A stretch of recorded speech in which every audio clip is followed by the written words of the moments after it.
la demeure spirituelle de la vigilance.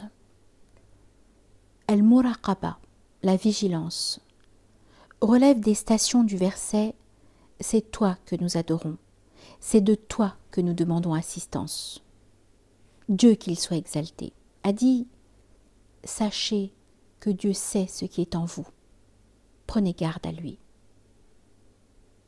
Il a dit aussi « Dieu voit parfaitement toutes choses ».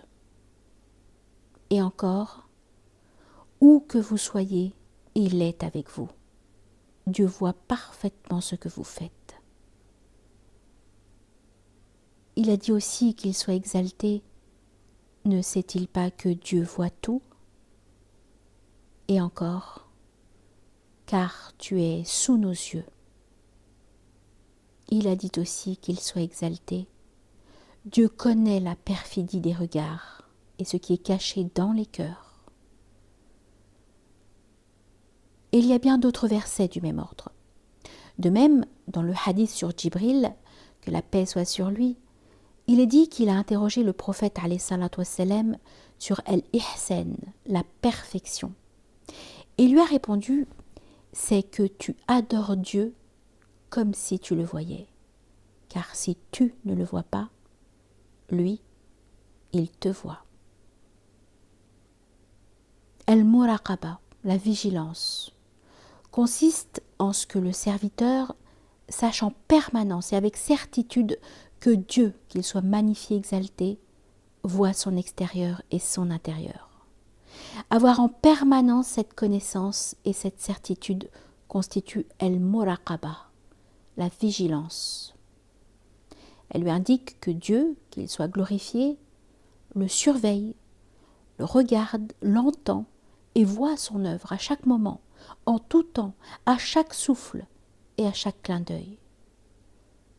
Si l'homme qui est insouciant par rapport à cela est privé de l'état des débutants, qu'en sera-t-il de celui des aspirants? Qu'en sera-t-il aussi de l'état des hommes qui possèdent la connaissance spirituelle? Al-Jariri disait « Celui qui ne maîtrise pas la crainte révérentielle et la vigilance devant Dieu, qu'il soit exalté, ne peut atteindre le dévoilement, el-kashf, et la contemplation, el-mushahada. » On a dit également « Celui qui surveille Dieu à propos des idées qui passent par son esprit, khawatir, Dieu le préserve dans les mouvements de ses membres. » On a demandé à quelqu'un « Quand le berger use-t-il de son bâton pour éviter à son troupeau les pâturages dangereux ?» Et il a répondu « Lorsqu'il sait qu'on le surveille. » El-Junayd disait « Celui qui maîtrise la vigilance craint de rater un seul instant avec son Seigneur. » Dhunnun disait « Le signe de la vigilance, c'est de préférer ce que Dieu a révélé, de respecter ce que Dieu juge important et de minimiser ce que Dieu a minimisé. » On a dit également « L'espérance active l'obéissance. La crainte éloigne des péchés et la vigilance te conduit vers la voie de la vérité. Et la vigilance, c'est l'obéissance du cœur en étant attentif à Dieu à chaque moment et à chaque pas. Al-Jariri disait « Notre présente affaire est fondée sur 2 piliers. C'est que tu t'imposes la vigilance par rapport à Dieu et que la science se manifeste sur ton extérieur. » Ibrahim el-Khawas disait « La vigilance, c'est de consacrer sincèrement à Dieu ce qui est dans le secret intime et ce qu'on exprime. »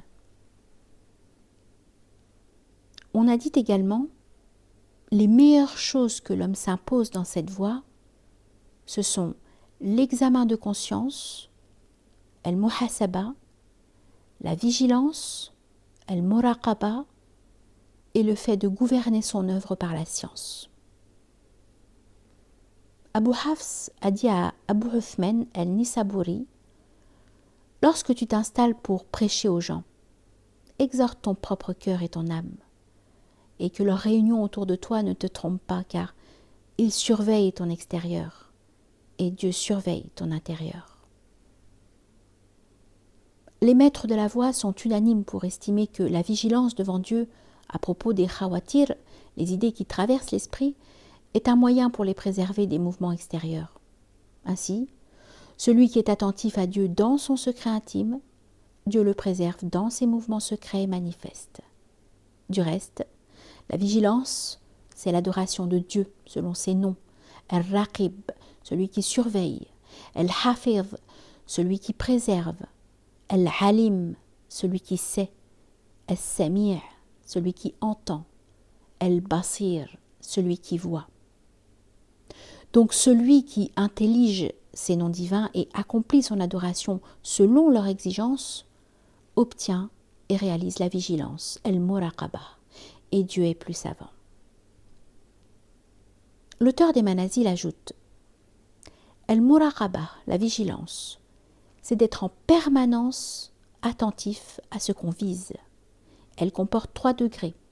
Le premier degré, c'est d'être en permanence attentif à Dieu, qu'il soit exalté.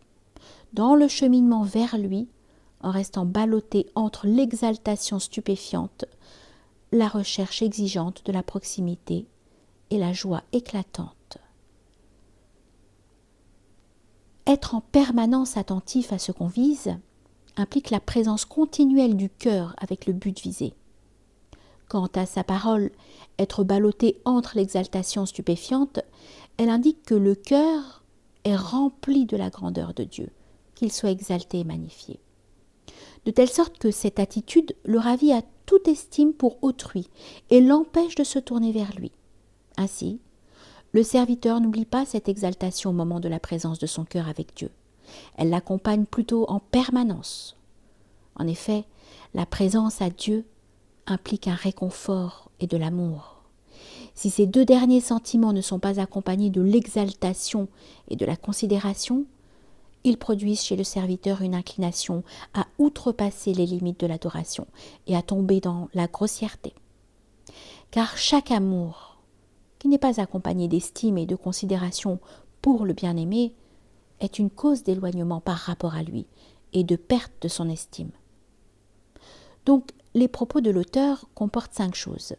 Un cheminement vers Dieu, une continuité dans ce cheminement, une présence du cœur avec lui, son exaltation et le fait d'être frappé de stupeur devant sa grandeur au point de ne plus s'occuper d'autrui. Quant à son expression, la recherche exigeante de la proximité, elle signifie justement que le serviteur cherche la proximité divine grâce à ces 5 choses. Cette proximité l'incite alors à l'exaltation au point de s'oublier lui-même et d'oublier autrui. Car plus il se rapproche de Dieu et l'exalte, plus il oublie et s'éloigne des créatures. Pour ce qui est de la joie éclatante, cela représente le contentement, la félicité et le plaisir qu'il trouve dans ce rapprochement. En effet, la joie du cœur pour Dieu, son contentement et sa réjouissance n'ont pas d'équivalent en ce monde. C'est ainsi que l'un des hommes qui possède la connaissance spirituelle disait « Il m'arrivait de connaître des moments où je me disais « Si les habitants du paradis peuvent connaître cela, c'est qu'ils vivent des moments agréables. » Nul doute que cette joie est générée en permanence par le cheminement vers Dieu, qu'il soit exalté et magnifié. Et par le déploiement de l'effort pour avoir son agrément. Ainsi, celui qui ne trouve pas cette joie, ne serait-ce qu'en partie, n'a qu'à s'en prendre à lui-même et à s'accuser quant à sa foi et ses œuvres, car la foi possède une douceur. Celui qui ne l'a pas goûtée n'a qu'à refaire le chemin et puiser une lumière grâce à laquelle il retrouvera la douceur de la foi. En effet, le prophète alayhi salatu wassalam a évoqué le goût de la foi et a indiqué sa douceur. Il a ainsi mentionné la possibilité de trouver et de goûter avec la foi. Il a dit en ce sens celui qui agrée Dieu comme Seigneur, l'islam comme religion et Mohammed comme envoyé, goûte au plaisir de la foi. Il a dit également, alayhi salatu wassalam, celui qui possède ces trois qualités retrouve la douceur de la foi.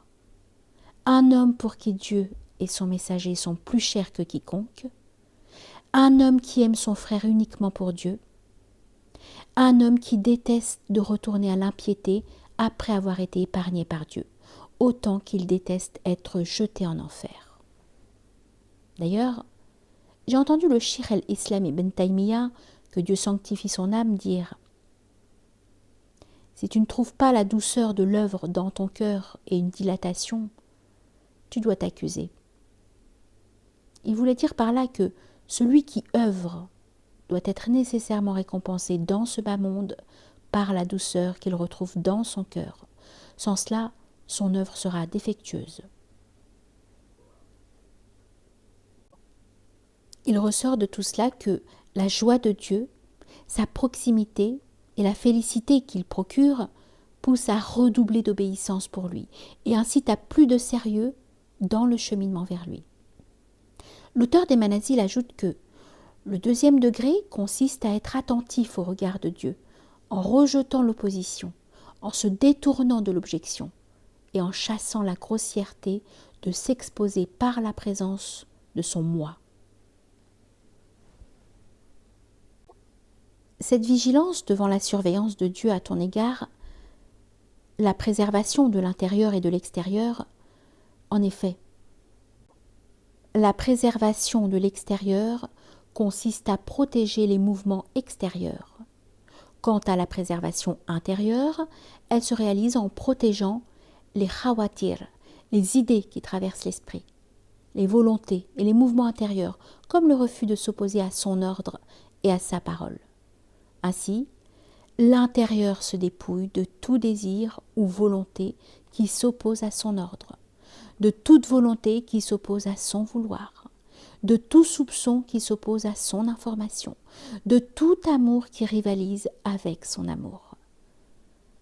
Il s'agit de la vérité du cœur saint, par laquelle l'homme, se présentant devant Dieu, peut être sauvé. C'est là également la vérité du dépouillement des élus et des justes qui possèdent la connaissance spirituelle. Car tout autre dépouillement est déficient. Et ce que nous décrivons relève du dépouillement des hommes doués de résolution inébranlable. Ensuite, l'auteur montre la cause de l'opposition et indique comment le serviteur doit la refuser en se détournant de l'objection. Car l'opposition est générée par l'objection. Or, l'objection, el-i'tirad, comporte trois variétés répandues chez les gens, dont seul est épargné celui que Dieu a épargné. Le premier genre est constitué par l'objection opposée à ces noms et ses attributs au moyen d'allégations fallacieuses, que leurs auteurs appellent des réfutations rationnelles, qui ne sont en réalité que de pures illusions et des aberrations mentales, par lesquelles ils opposent des objections à ces noms et ses attributs sublimes, lui appliquent un jugement erroné et nient ce qu'il a affirmé pour lui-même et ce que son envoyé alayhi salatu wassalam a affirmé pour lui. Ils affirment ainsi ce que Dieu a nié, se rapproche par ce biais de ses ennemis, provoque l'inimitié de ses amis, altère le sens des paroles révélées, oublie une grande partie de ce qu'on leur a rappelé et se divise en sectes multiples, chaque secte se réjouissant de ce qu'elle détient. La seule protection contre cette objection, c'est l'acceptation pure de la révélation. Car lorsque le cœur consent à Dieu, il voit la vérité de sa parole et réalise qu'il est le vrai Dieu grâce à l'entendement et à la nature primordiale, el-fitra. Il jouit ainsi de trois facultés, l'ouïe, l'entendement et la fitra, nature primordiale, ce qui représente la perfection de la foi, contrairement à celui dont la guerre est déclenchée entre son ouïe, son entendement et sa fitra. Le deuxième genre porte sur l'objection contre la loi révélée et le commandement divin. Les adeptes de cette objection sont de 3 sortes. Pour les uns, leurs objections portent sur leurs opinions et leurs syllogismes, qui renferment la permission de rendre licite ce que Dieu, qu'il soit magnifié et exalté, a interdit. D'interdire ce qu'il a rendu licite, d'abroger ce qu'il a prescrit, d'imposer ce qu'il a abrogé, d'annuler ce qu'il a authentifié, d'authentifier ce qu'il a annulé, de considérer ce qu'il a infirmé, d'infirmer ce qu'il a confirmé, de restreindre ce qu'il a étendu et d'étendre ce qu'il a restreint. Il s'agit là d'opinions et de syllogismes contre lesquels tous les anciens pieux ont mis en garde, blâmant leurs auteurs sur la terre entière et fustigeant leur menée. Pour d'autres, leurs objections portent sur les réalités de la foi et de la loi révélées, contre lesquelles ils opposent des appréciations de goût, el-awdwaq, des élucubrations, des illusions et des dévoilements sataniques fallacieux qui renferment la loi d'une religion que Dieu n'a pas autorisée, ainsi que la tentation d'infirmer sa religion révélée par la bouche de son messager, alayhi salatu wassalam, et de compenser les réalités de la foi par les machinations de Satan et les apports d'âmes ignorantes. Pour d'autres encore, l'objection contre cela s'effectue par les attitudes iniques des prétendus maîtres de la sainteté qu'ils font passer avant le commandement de Dieu et de son messager, et par lesquels il gouverne ses serviteurs et finalement bloque sa loi révélée, sa justice et ses interdits. En résumé, les uns disent, lorsque la raison contredit les textes de la révélation, nous accordons la priorité à la raison. D'autres disent, lorsque les traditions scripturaires contredisent le syllogisme, nous accordons la priorité au syllogisme. Quant aux adeptes du goût, du dévoilement et de la passion, ils disent, lorsque le goût, la passion et le dévoilement contredisent la lettre de la loi religieuse, nous accordons la priorité au goût, au dévoilement et à la passion. Restent encore les adeptes du politique.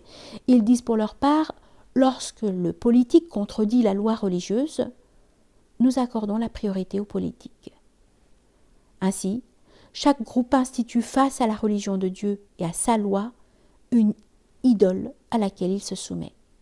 Les uns disent « vous avez les textes révélés et nous avons la raison » et d'autres disent « vous êtes les adeptes des traditions et des transmissions scripturaires et nous sommes les adeptes du syllogisme, des opinions et des idées. » Les uns disent « vous êtes les maîtres de l'extérieur et nous sommes les maîtres des vérités » D'autres disent « vous avez la loi religieuse et nous avons la politique ».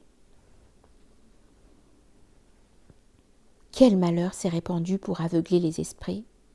Quelle calamité s'est abattue pour rendre les hommes sourds? Quelle discorde a séduit les cœurs et à laquelle tout cœur séduit a répondu?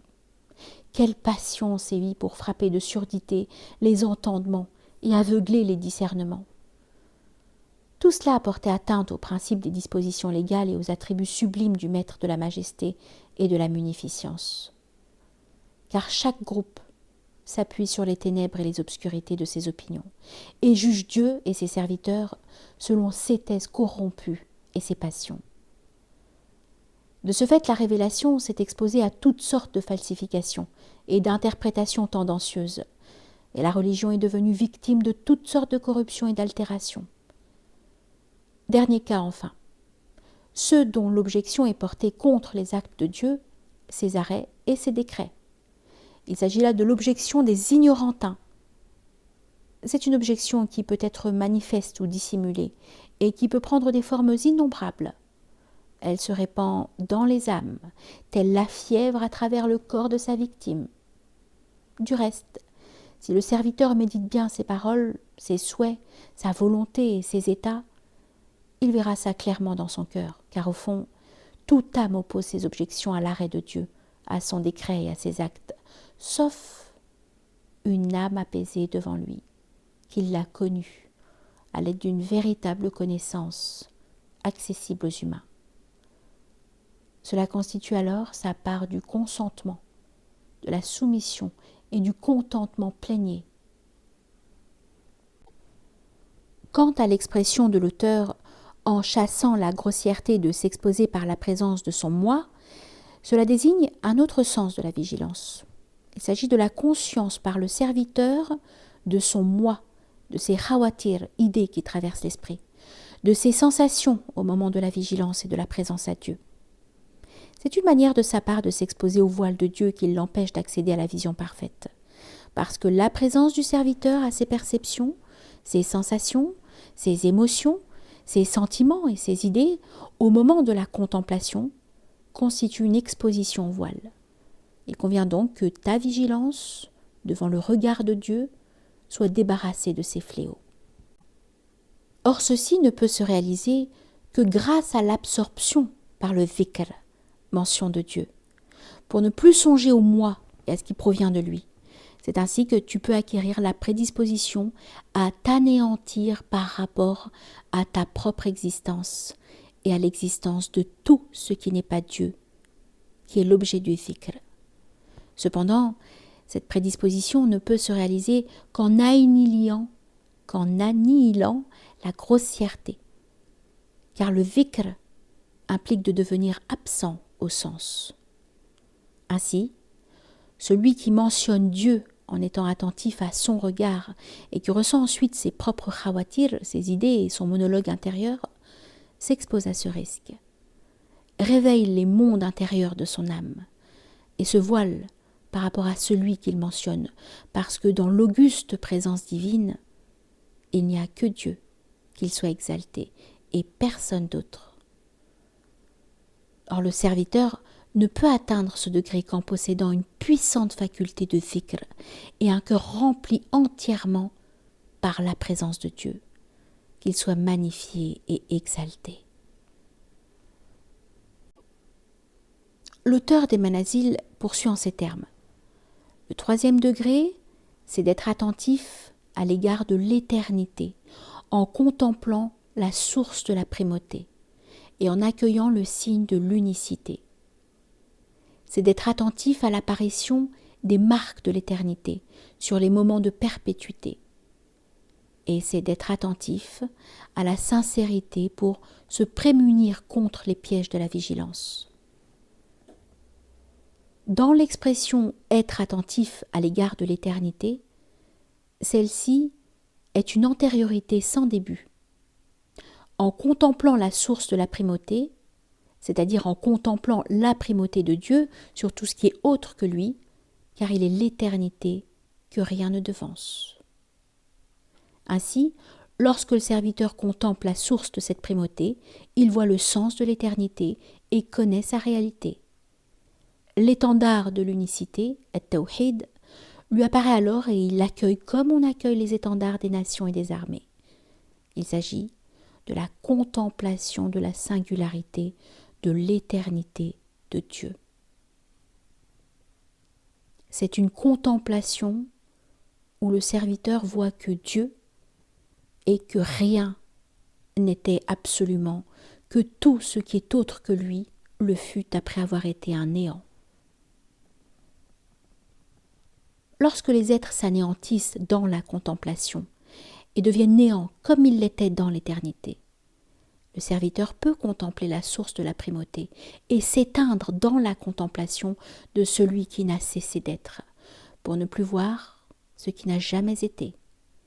Et il accueille ainsi l'étendard de l'unicité parfaite.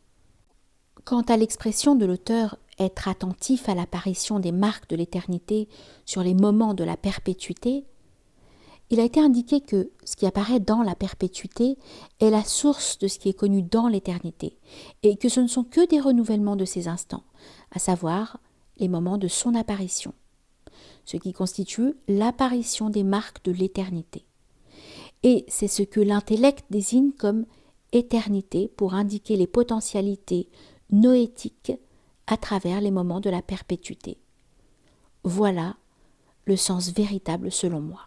Mais d'autres savants visent un autre sens, à savoir le rattachement de la perpétuité à l'éternité dans la contemplation. Ceci consiste pour le serviteur à enrouler totalement le tapis des êtres dans sa contemplation et à ne plus contempler en permanence que l'existence de Dieu, qu'il soit magnifié et exalté. Dépouillé de l'existence de tout ce qui est autre que lui, par cette contemplation, il joint l'éternité à la perpétuité qui deviennent une seule chose, à savoir la pérennité de son existence, abstraction faite de tout ce qui est contingent.